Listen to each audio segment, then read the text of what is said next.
에베소서 1장부터 3장은 교리에 관한 것입니다. 성도는 어떤 사람들인가? 교회는 어떤 공동체인가? 그리고 교회와 그리스도와의 관계. 그래서 구원론, 교회론, 성령론 이런 교리를 집중적으로 다루고 있다면 4장부터 6장은 그러면 그렇게 구원받고 부름받은 성도가 어떻게 살아야 하는가? 그러니까 실천편입니다.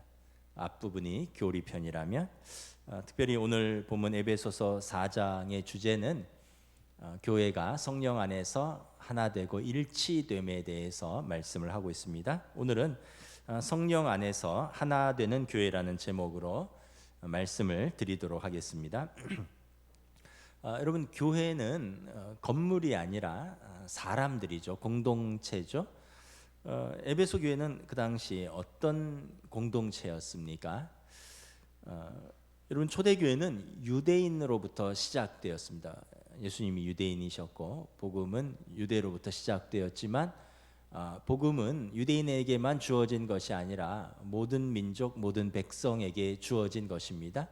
그래서 예수님께서 부활 승천하시면서 제자들에게 너희는 예루살렘과 온 유대와 사마리아와 땅끝까지 이르러 내 증인이 되라 말씀하셨고, 그리고 이 유대인들과 이제 이방인들이 모두 제자들이 되기 시작을 했습니다. 놀랍게도 이방인들의 회개하고 돌아오는 속도가 더 빨랐습니다. 그래서 초대교회는 유대인과 이방인들은 유대인을 제외한 모든 사람들을 이방인들이라고 부르죠. 그 사람들은 그래서 이 이방인들은 헬라인, 로마인들이 다 포함되어 있는 것입니다. 에베소 교회도 지리적으로 이제 그 헬라 지역입니다. 헬라 그리스 문화권에 있는 지금 터키의 그 해안가인데 지리적으로 팔레스틴하고 가깝습니다. 그래서 흩어진 유대인들이 에베소 지역에 많이 살았고, 또 이 바다만 살짝 건너면 이제 그리스입니다. 그래서 이 로마로부터 로마의 그 퇴역한 군인들, 로마 시민권자들도 에베소 지역에 많이 살았습니다.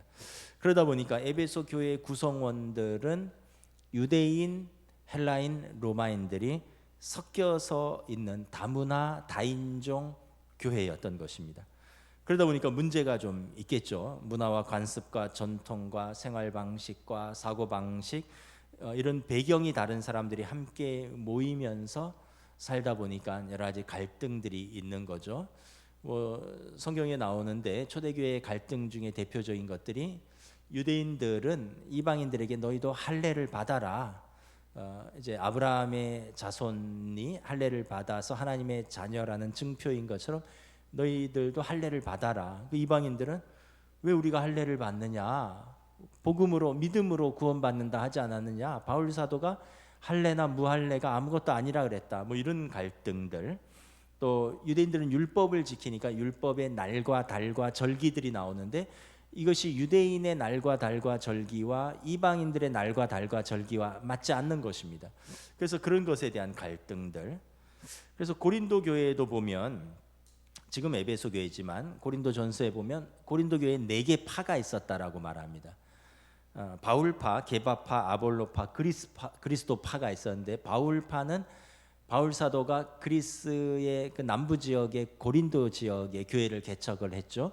그러니까 개척한 이제 사도를 따르는 파죠.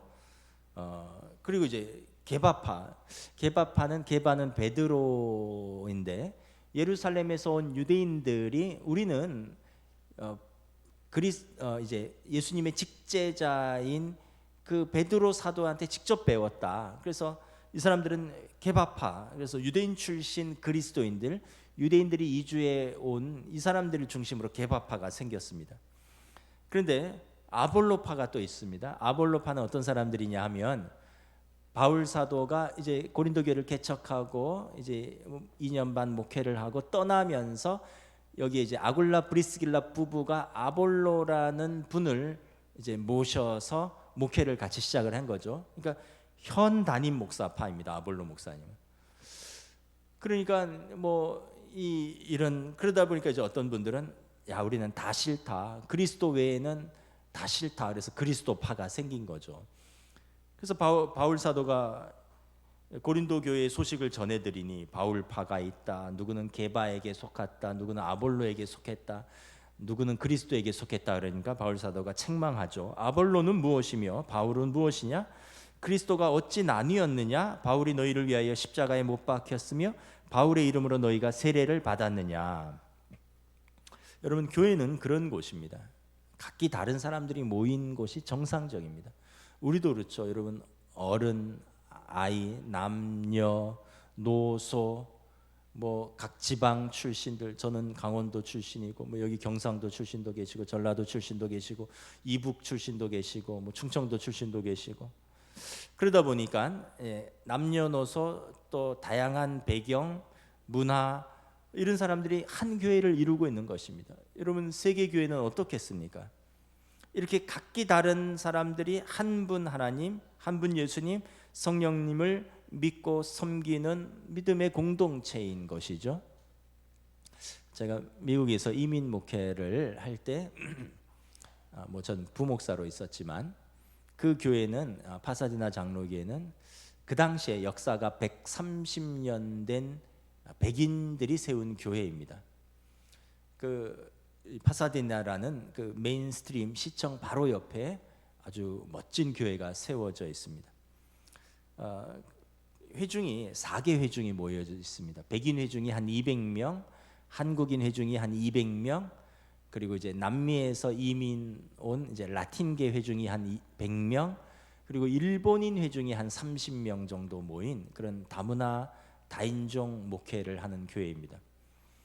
각 회중의 성격이 다르죠. 백인 회중이 그 당시에 130년 역사를 갖고 있고요.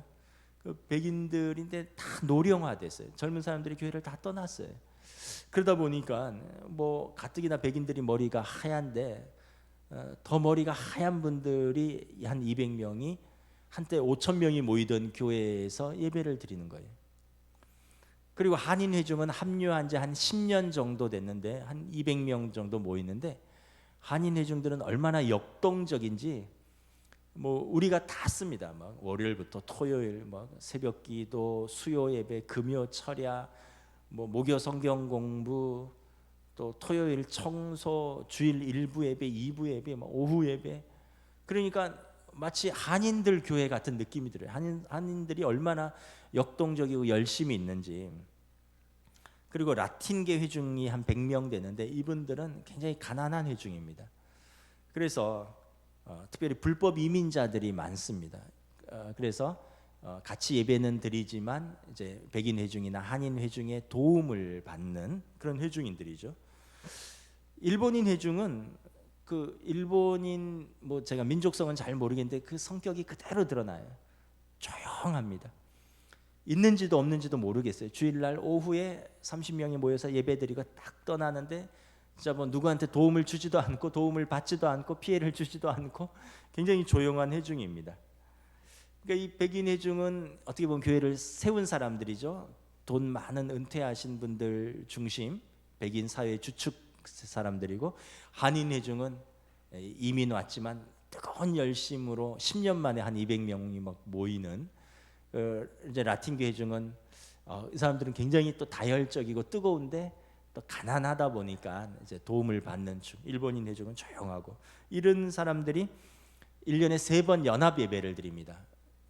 봄에 부활절, 이제 가을에 추수감사절, 겨울에 이제 성탄절 다 연합으로 예배를 드립니다. 그러면 이 4개 회중이 다 모여서 성가대를 같이 합니다. 또 부활절 찬양을 하고 또 추수감사절 예배를 같이 드리고 성탄절 캔들라이트라 그래서 촛불을 들고 같이 예배드리고, 그래서 영어로 같이 찬양도 하고 또 스페인어로, 한국어로, 일본어로, 참 교회가 이런 곳이구나 하는 것을 제가 잠깐 경험할 수 있었습니다. 교회의 모토가 뭐냐면 Welcome Diversity입니다. 다양성을 환영한다. 그 교회가 두 가지예요. 우리는 도심에 거룩한 공간을 제공한다. 두 번째, Welcome Diversity. 참 이렇게 하나님께서 백인들은 쇠퇴했지만 그 교회를 그렇게 쓰고 계시더라고요. 에베소서 4장에 바울 사도가 에베소 교회에 주는 그런 실천 명령입니다. 서로 하나 되라. 민족도 다르고 인종도 다르고 배경도 다르지만 그런 다름과 차이, 갈등을 극복하고 성령 안에서 서로 하나 되는 교회 되라라는 것입니다. 그래서 여러분 우리 1절부터 우리 3절 다시 한번 봉독하도록 하겠습니다. 시작. 그러므로 주 안에 갇힌 내가 너희를 권하노니 너희가 부르심을 받은 일에 합당하게 행하여 모든 겸손과 온유로 하고 오래 참음으로 사랑 가운데서 서로 용납하고 평안에 매는 줄로 성령이 하나 되게 하신 것을 힘써 지키라. 그래서 성령 안에서 하나 되는 것을 힘써서 지키라는 것입니다. 1절에 보면 바울 사도가 자기는 감옥에 갇혀 있다는 것입니다. 갇혀 있지만 지금 로마 감옥에 갇혀 있죠. 그러나 에베소 교회 성도들에게 당부합니다. 여러분들은 부르심에 받은 일에 합당하게 행하라. 합당하게 행하다라는 의미는 어떤 의미가 있냐 하면 어떤 중량을 가지다 이런 의미가 있어요. 그러니까 부르심에 합당한 무게를 가지고 행동하라 이런 뜻입니다. 그러니까 바울 사도가 나는 로마 감옥에 갇혀 있지만 여러분들은 그리스도의 부르심에 합당한 분량으로 행동하라는 것입니다. 뭐 역사나 소설 같은 걸 보면 뭐 더 다른 민족이 있는지도 모르겠지만 보면 이 로마인들 우리 팍스 로마나 그 이런 표현을 씁니다. 이것은 우리 로마인답지 않다. 이것은 우리 로마인다운 일이다. 시오노 나나미의 로마인 이야기 보면 그런 이야기들이 나와요. 로마인들은 되게 자부심이 있었던 것 같아요. 그래서 이것은 로마인다운 일이다 아니다. 이제 근래에 보면 뭐 제가 역사는 잘 모르지만 미국 사람들이 그런 표현들을 씁니다. 제가 미국에 살 때 보면 이것은 미국인다운 일이다. 그 어떤 정치적인 정당성 또 전 세계의 어떤 질서와 평화를 유지하기 위해서 미국인들이 마땅히 희생하고 대가를 치르는 것 이것은 미국인다운 일이다. 근데 이제 트럼프 대통령 때 그런 표현들을 많이 썼습니다. 미국인답지 않다 이것은. 그러니까 제가 뭐 전체 역사를 잘 모르지만 역사 속에서 자기 민족의 자부심을 가져서 그만한 분량의 몫을 감당한다라고 생각하는 사람들이 그런 표현을 썼다는 거죠. 우리는 로마인답다. 로마인답지 않은 일이다. 미국인답다. 미국인답지 않은 일이다. 모르겠습니다. 우리 한국도 그런 표현을 쓰는지 모르겠는데 뭐 일단 세계가 인정을 해야 줘야 되는 거죠. 우리 안에서가 아니라. 그런데 그 당시에 새로운 또 이런 표현이 생긴 것입니다. 그리스도인답다. 부르심에 합당하다. 그리스도인답다. 예수 믿는 사람의 무게를 가진다라는 뜻입니다. 그래서 그 합당하게 행하라는 것입니다. 그리스도인으로서 합당하게 행하라. 저와 여러분 오늘 세상 사람들이 교회를 또 우리들을 향하여 그리스도인답다라고 평가하고 있는지 여러분 저와 여러분들이 스스로 한번 돌아볼 수 있기를 원합니다. 자, 바울 사도가 에베소 교회 성도들에게 믿는 자들이 교회 안에서 성령으로 하나 되기 위해서 세 가지 덕목을 말합니다. 우리 2절 다시 한번 봉독하도록 하겠습니다. 시작. 모든 겸손과 온유로 하고 오래 참음으로 사랑 가운데서 서로 용납하고. 겸손, 온유, 오래 참음입니다. 여러분 겸손은 사전적 정의가 뭡니까? 남을 높이고 제 몸을 낮추는 태도입니다. 남을 높이고 나는 낮추는 거죠. 근데 이것이 그 당시 그 그레코 로만 시대의 덕목이 아니었습니다. 미덕이 아니었습니다. 왜냐하면 로마인들, 헬라인들 중에 자유인들이 있었고요. 종이 있었습니다. 그래서 주인, 자유인, 시민권자들이 자기를 낮출 이유가 없는 거예요. 누가 자기를 낮추냐면 종, 노예들이 자기를 낮추는 것입니다. 그래서 당시 로마인이나 헬라인들이 생각하는 겸손, 자기를 가치 이하로 낮게 생각하고 그렇게 낮추는 마음은 그 사람들에게 미덕이 아닌 것이죠. 그런 것은 종에게 적용되는 덕목입니다. 종과 노예는 자기를 낮춰야 되는 거죠. 주인이 겸손할 필요가 없는 거죠. 종을 부리는데 주인이 겸손하면 종을 부리는데 어려움이 있다라고 생각을 합니다. 뭐 요즘도 우리도 그런 표현들이 있잖아요. 호의를 이제 권리로 착각한다. 처음에 호의로 베풀었는데 그 호의를 호의로 생각하다가 나중에는 자기 권리로 착각을 한다. 뭐 그런 표현이 있는 것처럼 주인들이 또 자유인들이 로마 시민권자들이 종과 노예들에게 겸손하게 행하면 그 사람들을 다루기 어렵다는 것입니다. 이것이 겸손에 대한 당시 사람들의 사고방식입니다.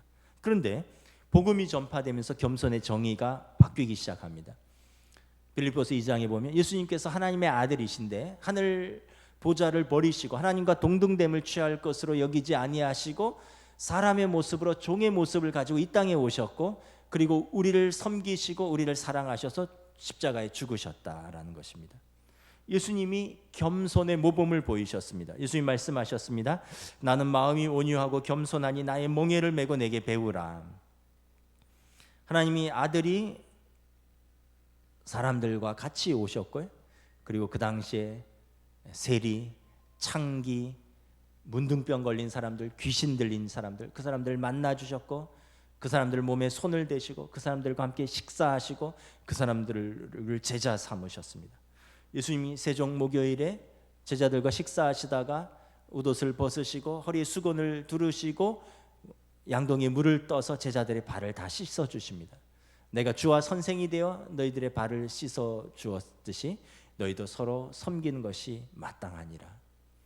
세상 권세자들은 임의로 주관하는 것, 그 당시의 세상 권세자들, 로마 시민권자들, 또 헬라인의 주인들, 이런 사람들은 권세를 임의로 부리는 것이 마땅하지만 너희는 그렇지 않다.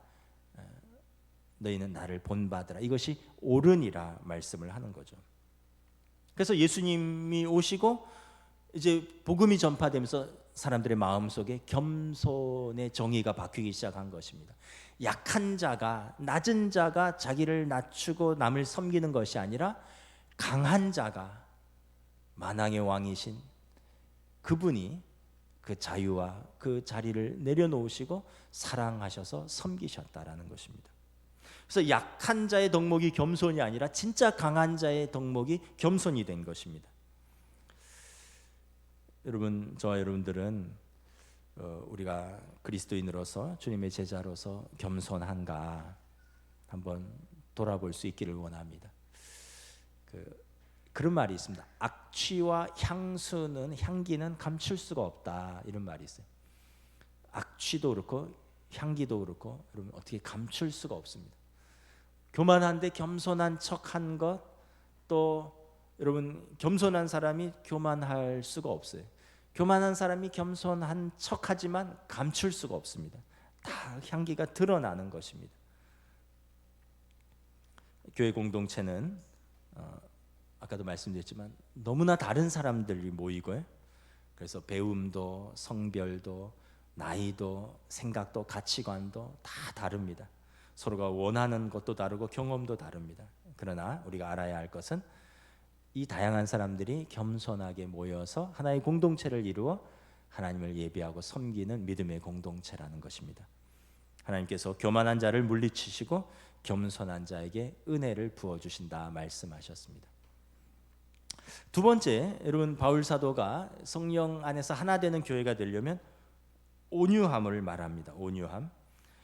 여러분 온유함, 온순함의 사전적 정의는 뭐냐 하면 성질이나 마음 씀씀이가 온화하고 부드러움이라는 뜻을 가지고 있습니다. 성질이나 마음씨가 온화하고 부드러움.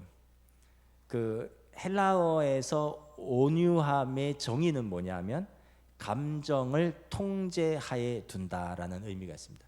자기 감정을 통제할 수 있는 사람이 온유한 사람이다라는 뜻입니다. 그 반대는 자기 감정을 통제하지 못하고 거친 겁니다. 우리가 살면서 주변에 굉장히 거친 사람들도 있고요, 온유한 사람들도 있습니다. 거친 사람들하고 살면 참 힘들어요. 여러분 가족 중에서도 거친 가족도 있을 수 있죠. 그럼 참 힘듭니다. 가족 구성원들이 가족이니까 뭐 버릴 수도 없고 떠날 수도 없고요. 그냥 같이 사는 내내 고통받으면서 사는 것입니다. 남편이 거칠거나 아내가 거칠거나 부모가 거칠면 여러분 그러면 가족들이 고통받는. 요즘은 자녀들 중에서도 거친 자녀들이 있어요. 그래서 부모를 힘들게 하고. 직장에서는 당연히 있겠죠. 그런 상사도 있고 그런 동료도 있고. 그러면 굉장히 긴장합니다. 저 사람 앞에서 무슨 실수를 하면 안 되지, 무슨 트집을 잡히면 안 되지, 말 조심해야지, 내 생각 들키면 안 되겠지, 뭐 돈 받고 그거밖에 못해? 뭐 이런 말부터 시작해서 뭐 저도 뭐 직장 다닐 때 뭐 주변에서 막 당신 이러면서 뭐 혼내는데 옆에서 듣는 저도 힘들고 결국은 퇴사하더라고요. 그렇게 힘든, 같이 물론 이제 잘못한 것도 있겠지만 같이 일하면서 이렇게 힘든 사람들하고 같이 일하면 엄청 피곤하고요. 온몸에 긴장합니다. 집에 오면 그냥 막 까무러져서 아무것도 못해요. 에너지를 거기다 다 빼앗겼기 때문에 그렇습니다. 반대로 여러분 정말 편안하고 온유한 사람이 있습니다. 그럼 만날 때 이런 표현도 있어요. 야, 밥 왜 안 먹어? 밥 먹으면 안 돼. 오늘 누구 만났는데 체해. 여러분 그런 사람이 있고요. 왜 밥 안 먹어? 오늘 누구랑 만나서 밥 먹어야 돼. 좋겠다. 이런 사람이 있어요. 누구랑 만나서 밥 먹으면 체하기 때문에 미리 먹지도 못하고 먹지도 않는 사람이 있고요. 누구랑 먹으면 너무 좋은 사람이 있는 거죠. 온유한 사람은 보는 사람에게 긴장을 풀어줘요. 무장을 해제시킵니다. 얼굴 표정, 눈빛 하나, 미소 하나, 따뜻한 말 한마디가 여러분 정말 사람에게 이렇게 배어나옵니다. 여러분 우리가 잘생기고 못생기고가 아닙니다. 예쁘고 안 예쁘고의 문제가 아니에요. 이것은 우리 마음에서 가꾸는 것입니다. 여러분 스스로 어떤 사람이라고 생각합니까? 여러분 내가 다른 사람들이 나를 만날 때 편안하게 느끼는 온유한 사람인가? 아니면 다 나를 힘들어하고 나 때문에 또 나를 피하는 좀 힘든 사람인가? 한번 생각을 해보셔야 됩니다. 근데 중요한 사실이 있습니다. 이게 사전적인 정의와 헬라적 의미는 성질이나 마음씨가 온화하고 부드럽고 감정을 통제하에 두는 것인데 여러분 타고난 기질이 그런 사람들이 있어요. 부드럽고 좀 잘 참고 자기 주장 잘 안 하고. 그런데 성경적 정의는 여기 하나가 더 추가됩니다. 하나님께 대해서는 기쁘게 순복하고 그러기 때문에 다른 사람에 대해서 부드럽게 대하는 태도입니다. 그러니까 남에 대해서 부드러운 이유가 뭐냐면 하나님께 대하여 순복하기 때문에 그런 것입니다.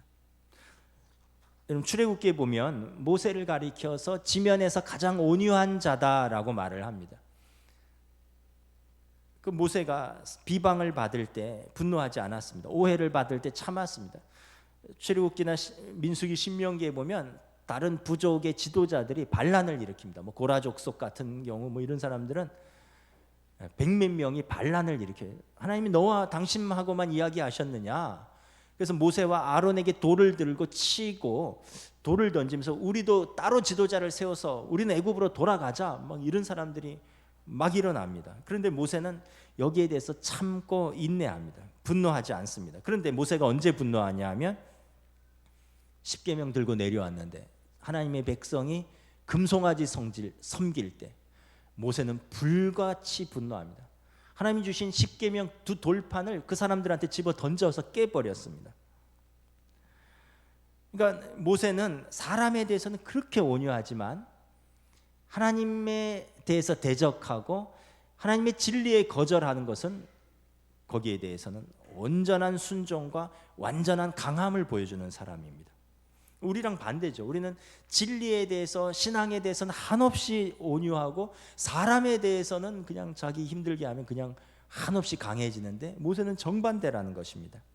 신약 성경에서 예수님은 모든 죄인들의 죄를 짊어지시고 용서하신 그렇게 온유하고 겸손하셨습니다. 그러나 예수님이 언제 분노하셨습니까? 성전에 들어갔는데 거기서 장사치들이 좌판을 벌리고 비둘기를 팔고 또 돈을 바꿔주고 이럴 때 성전을 강도의 구렬로 만들었다면서 의자를 뒤집었고 좌판을 뒤집었고 채찍을 휘두르면서 내어 쫓으셨습니다.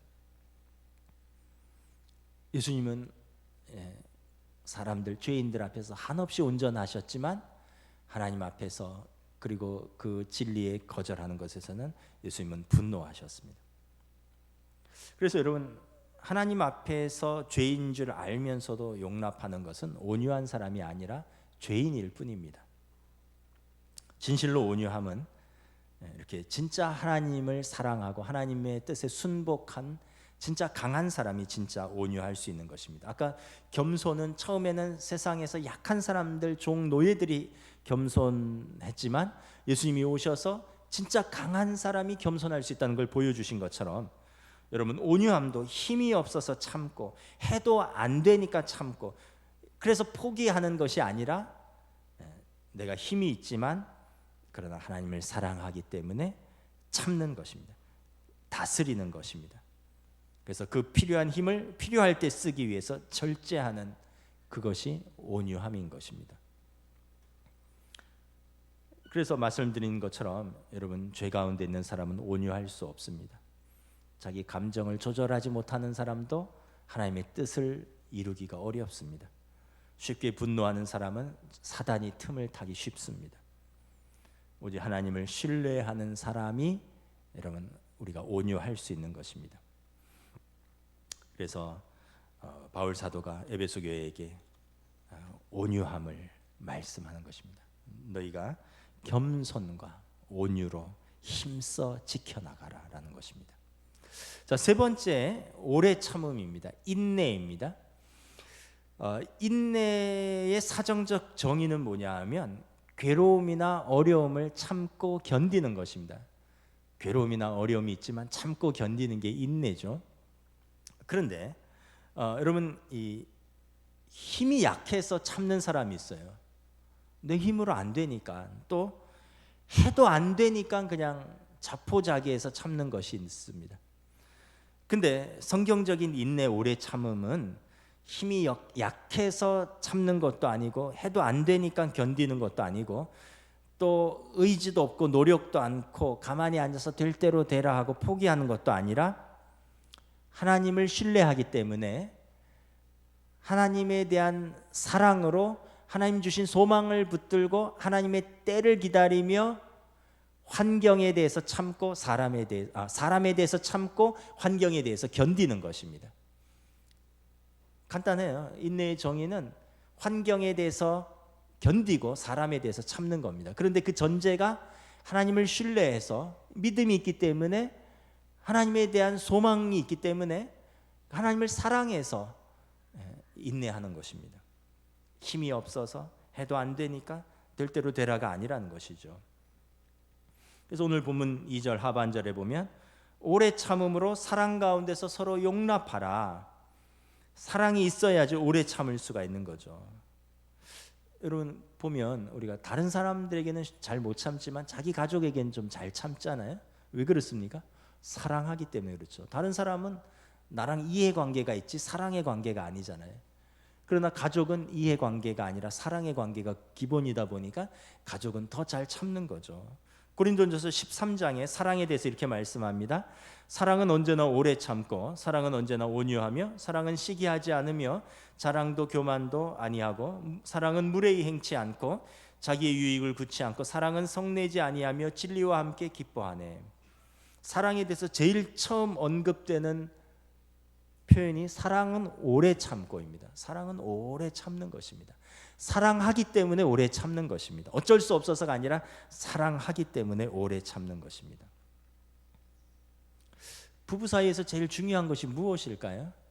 저는 오래 참는 것이라고 생각합니다. 내가 참고 또 배우자가 나에 대해서 참아주는 거죠. 젊었을 때 뜨거운 감정은 여러분 뭐 2, 3년 살다 보면 사실은 없죠. 뭐 그러다 보면 이제 어떤 분들은 뭐 자식 때문에 산다 그러고 어떤 때문에 그냥 뭐 어쩔 수 없이 산다 그러고 뭐 그러는데, 근데 사실은 그런 표현이 다 다른 표현들이지만 그 안에는 인내라는 표현이 있습니다.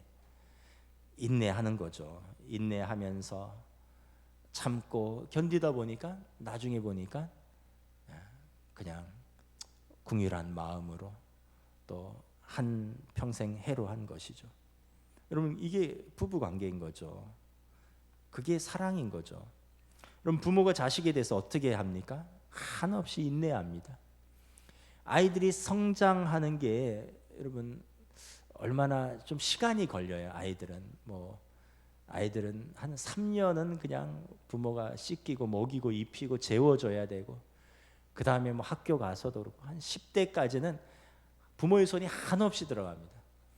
이제 10대가 되면 몸은 컸는데 마음은 아직 덜 컸어요. 정신은 미성숙합니다. 그래서 그 자녀들이 이제 그 마음이 크도록, 정신이 성장하도록, 믿음이 크도록 또 부모들이 또 기다려줘야 되는 거죠. 왜냐하면 사랑하기 때문에 참는 거죠. 믿어주고 기다려주고, 그것이 사랑입니다. 주중에 그 어떤 글을 읽었습니다. 여명학교 근처에 있습니다. 남산에 여명학교라고 있습니다. 여명학교는 어떤 학교냐면 탈북자들 자녀들, 또 엄마는 탈북했는데 중국에 머물면서 이제 중국 사람들하고 결혼을 했는데, 그래서 그 자녀들, 이런 사람들이 한국에 와서 처음에는 보통 학교에 들어갔는데 적응을 못해요. 벌써 말투부터 다르잖아요. 북한 사투리, 중국 사투리 쓰니까 아이들이 예민하니까 막 놀리고 괴롭히고. 그러니까 이제 그 아이들을 위한 이제 교회에서 세운 학교입니다. 우리 기독교에서 여명학교. 근데 여기 조명숙 교장 선생님 취임식에 이제 소개된 일화를 선생님이 이제 글을 썼어요.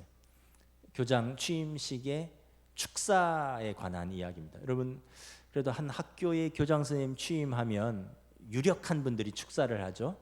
뭐 이사장이라든가 아니면 지역의 국회의원이라든가, 아니면 이 기독교 학교니까 교단의 유명한 목사님들이 와서 축사를 할 텐데, 모르겠어요. 그분들도 하셨는지 모르겠는데 한 학생을 축사자로 세웠습니다. 장신대 신대원 3학년 정하민 전도사가 축사했는데, 나는 이 축사가 제일 마음에 든다라는 거예요. 그 내용을 이렇게 읽어보니까 이 학생이 여명학교 출신인데 정규학교에서 부적응자예요. 그래서 여명학교로 왔는데 여기도 마음에 안 드는 거죠. 왜냐하면 기독교 학교니까 뭐 예배 드린다 그러고 뭐 바른말 쓰라 그러고 성경 읽자 그러면 마음에 안 드는 거예요. 여기 와서도 술 먹고 담배 피고 애들 때리고 돈 뺏고.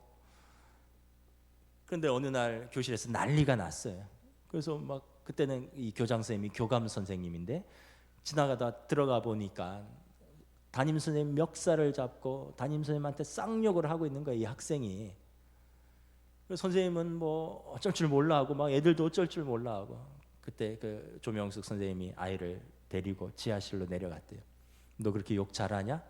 나한테 한번 욕 좀 들어봐라 하더니 선생님이 엄청난 욕을 쏟아붓더래요. 그러면서 엉엉 울더래요.